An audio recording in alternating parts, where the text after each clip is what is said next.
So அதனால் ABC juice எடுத்தால் அந்த மெலனோசைட் செல்ஸ் வந்து கலர்லாம் குறைக்கிறது மாறும். அளவுக்கு அதிகமாக சூடாகும் பொழுது மூளை நரம்புகள் வெடித்து மண்டையிலே ரத்தம் கசிய ஆரம்பிக்குது.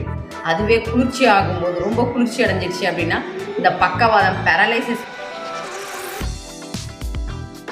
கசப்பு சுவை குறைக்கணும் அப்படின்னா இந்த 3 சுவைகள் மூலயமா நம்ம தாராளமாக அந்த கசப்பை குறைச்சிக்கலாம். உங்கள் உடம்பை கதகதப்பாக வச்சுக்க முடியும். நோய்கள் இல்லாமல் நீங்கள் ஆரோக்கியமாக இருக்க முடியும். வணக்கம் மேடம். வணக்கம். சாப்பாடு அப்படிங்கிறது நமக்கு எவ்வளவு முக்கியம்.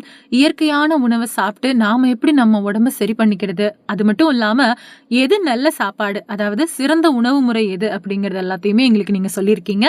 சாப்பிட்டதுக்கு அப்புறம் என்ன செய்யலாம், செய்யக்கூடாது அப்படிங்கறத பத்தி விளக்கமா சொல்ல முடியுமா? ஒரு நேயர் இந்த கேள்வியை கேட்டிருக்காரு. சாப்பிட்டோன்னே எது நம்ம முக்கியமா செய்யக்கூடாது அப்படின்னா தண்ணீர் குடிக்கக்கூடாது. என்னங்க சாப்பிட்டோன்னே தண்ணி குடிக்காமல் இருந்தோம்னா நாக்கெல்லாம் வெந்து போகுமே, அதாவது காரமாக இருக்குமே. எப்படிங்க அப்படின்னா அந்த காரம் இயற்கையாக அடங்குற வரைக்கும் வெயிட் பண்ணுங்க. ஒருவேளை ரொம்ப காரமாக இருக்குது, தெரியாமல் பச்சை மிளகாவே கடிச்சிட்டிங்க, அவ்வளோ காரமாக இருக்குது அப்படின்னா கம்பல்சரி தண்ணி குடிக்கக்கூடாது. ஒன்றும் இல்லை, இப்போ தெரியாமல் நம்ம நார்மலாக பச்சை மிளகா கடிச்சிட்டோன்னு வச்சுக்கோங்களேன். கடிச்சோன்னே நம்ம தண்ணி குடிப்போம். எவ்வளோ குடிப்போம்? 1 சொம்பு குடிப்போம், 2 சொம்பு குடிப்போம், 3 சொம்பு குடிப்போம். ஆனால் அந்த நாக்கு காரம் வந்து அடங்கவே அடங்காது. நம்ம வாடு குடிச்சிக்கிட்டு இருக்குமே தவிர வயிறு தான் நிறையுமே தவிர அந்த காரம் போகாது. ஏன்னா தண்ணி குடித்தா அந்த காரம் அடங்காது. மெயினாக நாக்கில் இருக்க அந்த எரிச்சல் அடங்காது. ஸோ நீங்கள் தண்ணி குடிக்கிறதுக்கு பதில் நாக்கு தெரியாமல் பச்சை மிளகா கடிச்சிட்டிங்க அப்படின்னா ஒன்றும் இல்லை, ஒரே ஒரு டீஸ்பூன் நல்லெண்ணெய் நாக்கு வாயில் ஊற்றி அப்படி கார்கிள் பண்ணிங்கன்னா போதும். அந்த எரிச்சல் இருக்க இடத்துல தான் அந்த எண்ணெய் படும் பொழுது உங்களுக்கு அந்த நாக்கு காரம் வந்து படிப்படியாக குறைய ஆரம்பிக்கும். இன்னொரு விஷயம், ஏன் சாப்பிட்டோன்னா நம்ம தண்ணி குடிக்கக்கூடாது அப்படின்னா நம்ம சாப்பிட்ட உணவு ஜீர்ணிக்கிறதுக்காக நிறைய ஒரு சில என்சைம்கள்லாம் நம்ம உடம்பு செக்ரீட் பண்ணிகிட்டு இருக்கோம். அந்த டைமில் நீங்கள் தண்ணி குடிக்கும் பொழுது அந்த என்சைம் எல்லாம் நீர்த்து போயிடும், அதை டைல்யூட் ஆகிடும். ஸோ அதனால் உணவு ஜீர்ணிக்காமல் மந்தப்படும். இல்லை ஒரு சிலருக்கு அப்படியே திம்முனே இருக்கும், இன்னும் ஒரு சிலருக்கு வந்து அப்படியே கொமட்டுற மாதிரி இருக்கும், இன்னொரு சிலருக்கு சாப்பிட்ட உணவு ரத்தமாக மாறாமல் அப்படியே மலமாகவே போயிடும். ஸோ அதனால் கம்பல்சரி சாப்பிட்டோன்னே நம்ம தண்ணி குடிக்கவே கூடாது. சரிங்க, லைட்டாக காரம் இருக்குது, நான் தண்ணி குடிக்கல, ஆனால் நான் சாப்பிடும் பொழுது வந்து எனக்கு திடீர்னு அடைச்சிக்குதே, நான் ஒரு வாய் சாப்பிட்றேன், திடீர்னு தொண்டைக்குள்ள அடைச்சிக்குது, நான் தண்ணி குடிக்கலாமான்னா ஒரே ஒரு சிப்பு மட்டும் குடிச்சிக்கலாம். பட் ஆனால் நிறைய வயிறு நிறையிற அளவுக்கு தண்ணி குடிக்க வேணாம். சும்மா ஒரு பக்கத்தில் சாப்பிடும்பொழுது தண்ணி வச்சிக்கலாம். ஏதாவது அடைக்குது அப்படின்னா மட்டும் ஒரே ஒரு சிப்பு குடிச்சிக்கோங்க. தயவுசெய்து நிறைய குடிக்க வேண்டாம். இன்னும் சாப்பிட்டோன்னா நம்ம என்ன மாதிரியான விஷயங்கள் செய்யக்கூடாது அப்படின்னா கம்பல்சரி பேசக்கூடாது. சாப்பிட்றதுக்கு ஒரு 5 நிமிஷமோ அதிகபட்சம் ஒரு 1/4 மணி நேரம் ஆகுதுன்னு வச்சுக்கோங்களேன். அந்த சாப்பாட்டில் கவனம் வச்சு நம்ம சாப்பிடும் பொழுது தான் அந்த உணவு ரத்தமாக மாறும். ஸோ பசி எடுத்து சாப்பிட்றீங்க, அதை சாப்பாட்டில் கவனத்தோடு சாப்பிடும் பொழுது உணவு நல்ல ஒரு அடுத்த தன்மைக்கு சக்தியாக மாற ஆரம்பிக்கும். ரொம்ப பசியோடு இருக்கும்போது பாருங்கள், நீங்கள் அந்த டைமில் அவங்ககிட்ட போய் பேசி கூட பாருங்களேன். பேசுறதெல்லாம் அவங்க எனக்கு சாப்பாடு வை, அந்த சாப்பாடு வச்சு அவங்க சாப்பிடும்பொழுது நீங்கள் என்ன பேசினாலும் அவங்க காதில் கேட்காது. அதையும் மீறி நீங்கள் பேசினாலும் கொஞ்சம் வாயை மூடு, நான் சாப்பிட்டுடுறேன் அப்படின்னு சொல்லுவோம். ஏன்னா அவ்வளோ பசி இருக்கும்போது நம்ம அத்தனை அதாவது அந்த 5 புலன்களும் நம்மளுக்கு அந்தளவுக்கு வேலை செய்யாது. சோறு வயிற்றுக்குள்ளே போகணுன்ற ஒரு மென்டாலிட்டியில் நல்லா மென்று சாப்பிடும். அந்த உணவு தான் ரத்தமாக மாறும். அதுக்கு தான் பசிச்சு சாப்பிட சொல்கிறோம்.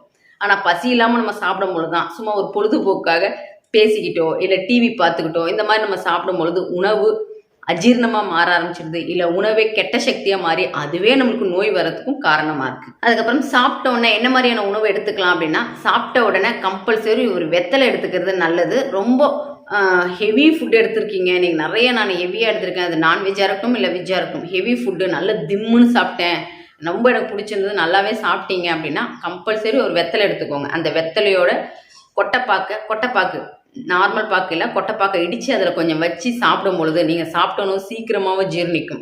ஆனால் கம்பல்சரி சாப்பிட்டோன்னு தண்ணி குடிக்கூடாது. இந்த வெத்தலையை தான் மெல்ல போகிறீங்க, வெத்தலையை நல்லா மென்று சாப்பிட்டோன்னே ஒரு வித காரம் இருக்கும், அது ரொம்ப நல்லது. அப்போ தான் உணவு சீக்கிரமாகவே ரத்தமாக மாற ஆரம்பிக்கும். ஸோ சாப்பிட்டோன்னே வெத்தலையை சாப்பிடுங்க. வெத்தலையை சாப்பிட்டோன்னா கம்பல்சரி தண்ணியும் எடுக்காதீங்க. இந்த மாதிரி பண்ணும் பொழுது நம்ம உணவு கம்பல்சரி அது ரத்தமாக மாறுமே தவிர கழிவுகளாக மாறாது.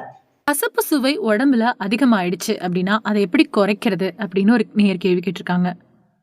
கசப்பு சுவை அதிகமாயிடுச்சுன்னா அது எப்படி குறைக்கலாம் அப்படின்னா லைட்டாக கொஞ்சம் புளிப்பு மற்றும் உப்பு, அதாவது உப்புனா கல்லுப்பு, காரம், இந்த 3 சுவைகள் மூலியமாக நம்ம கசப்பு சுவையை குறைச்சிக்கலாம்.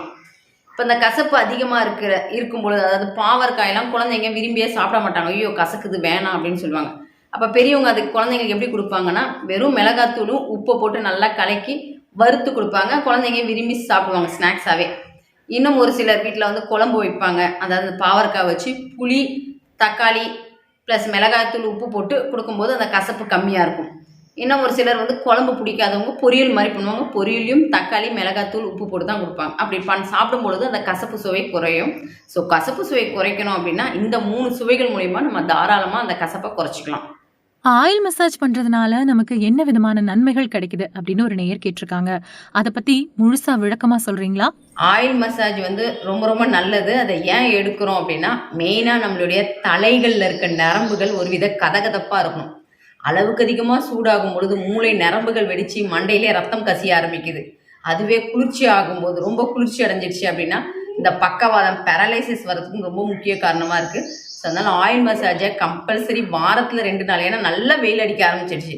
இப்போ தான் மார்ச் மாதமே பிறந்திருக்கு. ஆனால் இப்போவே மே மாதம் அடிக்கிற மாதிரி அளவுக்கு அதிகமான வெயில் இருக்குது. ஸோ கம்பல்சரி எண்ணெய் தேய்ச்சி குளிக்கணும். குளித்தா மட்டும்தான் உங்கள் உடம்பை கதகதப்பாக வச்சுக்க முடியும். நோய்கள் இல்லாமல் நீங்கள் ஆரோக்கியமாக இருக்க முடியும். ஏன்னா இப்போ ரொம்ப காலமாக நீங்கள் எண்ணெயே தேய்க்காதவங்க திடீர்னு இப்போ நிறைய எல்லா இடத்துலையும் இயற்கையை பற்றி பேசுறதுனால உடனே என்ன பண்ணுவாங்க, ஆயில் மசாஜ் வச்சு குளிக்கலான்னு குளிச்ச அடுத்த செகண்ட் அவங்களுக்கு என்ன நடக்கும் அப்படின்னா மூக்குலேருந்து தண்ணியாக கொட்டும், இல்லை ஒரே இரும்பலாக இரும்பிட்டு இருப்பாங்க. அப்போ தான் சொல்லுவாங்க, இந்த மாதிரி எண்ணெய் தேய்ச்சா சளி பிடிக்கும்ட்டு தான் நான் குளித்ததே கிடையாது அப்படின்னு ஒரு பேச்சே வரும். நிறைய பேர் மக்கள் அப்படி தான் சொல்கிறாங்க, எண்ணெய் தேய்ச்சா நான் குளித்தது கிடையாது. சரி இப்போ எல்லாருமே சொல்கிறாங்களேன்ட்டு நானும் எண்ணெய் தேய்ச்சி குளிக்கிறேன், ஆனால் குளித்ததுக்கப்புறம் தான் எனக்கு சளி பிடிக்குதுன்னு. அது சளி கிடையாது, சூட்டு சளி. ஏன்னா பல வருஷமாக உடம்பு சூட்டை கிளப்பி விட்டுருக்கீங்க. திடீர்னு எண்ணெய் தேய்ச்சி குளிச்சோன்னா சூடெல்லாம் உடம்புலேருந்து கிளம்ப ஆரம்பிக்கும். கிளம்பும் பொழுது அந்த சூட்டு சளி வரும். நீங்கள் ரெகுலராக இதெல்லாம் ஃபாலோ பண்ணும்போது அது ஆட்டோமேட்டிக்காக அந்த சளி இயற்கையாகவே அடங்கிடும். அதுக்கு நீங்கள் எந்த ஒரு ட்ரீட்மெண்ட்டும் கொடுக்கவே வேண்டாம். ஒன்றும் இல்லை, எண்ணெய் தேய்ச்சி குளிக்கிறீங்க, நீங்கள் மூக்குலேருந்து தண்ணி சளியாக பிடிக்குதா, அன்னைக்கு நார்மலாக காரச்சாரமான உணவு வச்சு ரசம் சாப்பிடுங்க. இன்னும் ஒரு 2-3 நாள் கழிச்சு திருப்பியும் எண்ணெய் தேய்ச்சி குளிங்க. ரெகுலராக இதை பண்ண ஆட்டோமேட்டிக்காக சளி குறைஞ்சிரும். ஏன்னா இது வந்து சூட்டு சளி, குளுமையால் வந்த சளி கிடையாது. இன்னும் புரிகிற மாதிரி சொல்லணும் அப்படின்னா ரொம்ப ஒரு வறண்ட இடத்துல, பல காலமாக தண்ணியே பார்க்காத வறண்ட இடத்துல ஒன்றும் இல்லை, கொஞ்சமாக போய் அப்படி தண்ணி தெளித்து பாருங்கள், அப்படியே புகை அடிச்சுட்டு வரும். நீங்கள் எவ்வளோ தண்ணி ஊற்றின அடுத்த செகண்ட் உள்ளே உறிஞ்சிக்கிட்டு புகை அடிச்சு வரும். நம்மளே சொல்லுவோம் சூட்டை கிளப்பி விட்டுருச்சு போல். மழை இப்போ நல்லா வெயில் அடிக்கும் போது மழை பெஞ்சிச்சுன்னா அப்படியே வந்து வெயில் அந்த சூடு வந்து அடங்கிடும். ஆனால் நல்லா வெயில் அடிக்கும்போது சும்மா ஒரு சாரல் மழை மட்டும் பேஞ்சிட்டு போயிடுச்சுன்னா நம்ம எல்லாருமே சொல்கிற விஷயம், இந்த மழை நல்லாவாது பெஞ்சிருக்கணும், லைட்டாக தெளிச்சிட்டு போயிடுச்சு சூட்டை கிளப்பிடுச்சுன்னு சொல்கிறோம்ல, இதே விஷயம் தான் நம்ம உடம்புலையும் நடக்குது. ஸோ அதனால் எண்ணெய் தேய்ச்சி குளிக்கிறதுனால இந்த மாதிரி சளிலாம் பிடிக்காது, பயப்பட வேண்டாம். ஒருவேளை உங்களுக்கு பயமாக இருக்குது, இல்லை நான் குளிச்சுட்டு எனக்கு சளி பிடிச்சிருக்குன்னு நினச்சிங்கன்னா என்னுடைய வாட்ஸ்அப் நம்பருக்கு மெசேஜ் பண்ணுங்கள். உங்களுக்கு நான் என்னுடைய கைட்னஸை கொடுக்குறேன். அது பிரகாரம் ஃபாலோ பண்ணும்போது பயம் இல்லாமல் நீங்களும் இயற்கையோடு ஒன்றி வாழ்ந்துடலாம். ஏபிசி ஜூஸ் இது எடுத்துக்கிட்டா உடம்பு ரொம்ப கலரா இருக்கும், நம்ம ரொம்ப க்ளோயிங்கா இருப்போம் அப்படிங்கிற மாதிரி நிறைய பேர் சொல்லிக்கிட்டு இருக்காங்க. உண்மையிலேயே ஏபிசி ஜூஸ் எடுத்துக்கிட்டா கலர் ஆயிடுவோமா? அதனால சைடு எஃபெக்ட்ஸ் ஏதாவது இருக்கா? அதை பத்தி விளக்கமா கொஞ்சம் சொல்றீங்களா? இது ஒரு நேயர் கேள்வி கேட்டிருக்காங்க. ஏபிசி ஜூஸ் எடுத்தால் வெள்ளையாவாங்களா, அதாவது கலர் வருமா அப்படின்னா நிச்சயமாக கலர் வரும். அப்போ அந்த கலர் நம்ம இப்போ நான் கருப்பாக இருக்கேன், நான் ரெகுலராக ஏபிசி ஜூஸ் எடுக்கிறேன், கொஞ்சம் மாநிறமாக இல்லை கொஞ்சம் கலராக மாறுறேன்னா அந்த மெலனோசைட்ஸின் செல் வந்து அதனுடைய கலர் தன்மையை குறைக்குமா அப்படின்னா எந்த மெலனோசைட் செல்ஸும் கலரை குறைக்கவோ அதிகமோ படுத்தாது. அதாவது அந்த மெலனோசைட் செல் வந்து குளுமை அதிகமாக இருக்கும்போது வெள்ளையாக தெரியும், சூடு அதிகமாக இருக்கும்போது கருப்பாக தெரியும். ஒன்றும் இல்லை, ஒரு நீங்கள் கையை ரொம்ப நேரம் தண்ணிக்குள்ளே வைங்களேன், நீங்கள் கருப்பாகவே இருந்தாலும் தண்ணி ரொம்ப நேரம் கையில் வச்சுட்டு எடுத்து பாருங்கள், அப்படியே கையெல்லாம் பொதன்னு வெள்ளையாக இருக்கும், ஒயிட்டாக. ஏன்னா ஓவராக குளுமையாக இருக்குது. இதுவே நெருப்பில் போய் கொஞ்சம் நேரம் கையை வச்சுட்டு பாருங்கள், அதுவும் கருப்பாக இருக்கும். இதே விஷயம்தான். ஸோ அந்த மெலனோசைட் செல்ஸ் வந்து அந்த கலரை வந்து வெள்ளையாக கொடுக்குறது கருப்பாக கொடுக்குறதுலாம் கிடையாது. அந்த செல் அளவுக்கு அதிகமாக சூடாகும் பொழுது கருப்பாக நம்மளுக்கு வெளியே தெரியுது, அதே அந்த செல் வந்து குளுமை அடையும் பொழுது நம்மளுக்கு சிவப்பாக தெரியுது.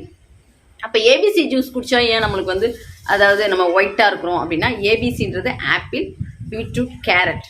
அப்போ ஏபிசி ஜூஸ் எடுக்கும் பொழுது நம்மளுக்கு ஹீமோக்ளோபின் கவுண்ட் வந்து இன்க்ரீஸ் ஆகுது நார்மலாகவே. ஸோ அப்போ இன்க்ரீஸ் ஆகும் பொழுது உடம்பானது ரொம்ப கதகதப்பாக ஆக ஆரம்பிக்குது. அளவுக்கு அதிகமாக ஹெச்பி அதிகமாகும் போதும் உடம்பு வந்து என்ன ஆகுனா கொஞ்சம் குளுமை அடைய ஆரம்பிக்குது. ஸோ எந்த ஒரு விஷயமும் அளவுக்கு மீறினால் அமுதம் நஞ்சுன்ற மாதிரி இந்த ஏபிசி ஜூஸும் தினமுமே எடுக்கிறது நல்லதா அப்படின்னா நிச்சயமாக நல்லது கிடையாது. ஒரு வாரம் எடுக்கிறீங்களா ஏபிசி ஜூஸ், அதோட ஒரு வாரம் கேப் விடுங்க, அதுக்கப்புறம் எடுங்க. இல்லைங்க நான் 1 மாதம் எடுக்க போகிறேன், 1 மாதம் எடுங்க, திருப்பி 1 மாதம் கேப் விடுங்க. ஏன்னா ஹை ரிச் விட்டமின்ஸ்லாம் இருக்கிறதுனால நீங்கள் ரெகுலராக எடுக்கும்போது உடம்புக்கு அதுவே பலவீனமாக்கி விட்டுரும். ஸோ அதனால் நீங்கள் இந்த ஏபிசி எடுக்கும்போது ஹெச்பிலாம் அதிகமாகும் போது மெலனோசைட்ஸ் வந்து கதகதப்பாக ஆக ஆரம்பிக்கும். உங்களுக்கு ஃபேஸ்லாம் அப்படியே ஒரு ஷைனிங்காக இருக்கும். போக போக போக அந்த செல்ஸ் வந்து ரொம்ப குளுமையடைய ஆரம்பிக்கும். ஏன்னா ஹெச்பி அதிகமாகிட்டே இருக்கு. ஹெச்பி அதிகமாகிடுச்சு, ரத்தம் அதிகமாக இருந்தால் மூஞ்செல்லாம் அப்படியே சிவப்பாக தான் இருக்கும். ஆனால் அதுவே அதிகமாக எடுக்கும்போது அது மேலும் அந்த மெலனோசைட்ஸ் வந்து ஓவர் ஹீட் ஆகவும் வாய்ப்பு இருக்குது. கேள்விப்பட்டிருப்பீங்க, நான் ரொம்ப நாளாக சாப்பிட்டு தான் எனக்கு நல்லா தான் இருந்தது, ஆனால் இப்போ தான் என்னன்னு தெரியல மூஞ்சி கற்றுக்கிட்டே வருது அப்படின்வாங்க. ஏன்னா அளவுக்கு அதிகமாக நம்ம எடுத்துக்கிட்டே இருக்கும். ஸோ அதனால் ஏபிசி ஜூஸ் எடுத்தால் அந்த மெலனோசைட் செல்ஸ் வந்து கலர்லாம் குறைக்கிறது மாறதெல்லாம் இருக்காது. ஸோ இருந்தாலும் அளவாக எடுத்துக்கோங்க. ஒரு வாரம் எடுங்க, நடுவில் ஒரு வாரம் கேப் கொடுங்க. இப்படி எடுத்தீங்கன்னா அந்த ஏபிசி ஜூஸால் உங்களுக்கு எந்தவித பாதிப்பும் கிடையாது. நாம கொடுக்கக்கூடிய இந்த பயனுள்ள வீடியோக்களை உங்களுக்கு பிடிச்சவங்க, உங்களுக்கு தெரிஞ்சவங்க, நீங்க அக்கறை எடுத்துக்கக்கூடிய நபர்களுக்கு ஷேர் பண்ணி அவங்களுக்கு இருக்கக்கூடிய பிரச்சனைகளுக்கு இயற்கை முறையில தீர்வு சொல்லி இந்த வீடியோவை ஷேர் பண்ணி விடுங்க. ரொம்ப நன்றி.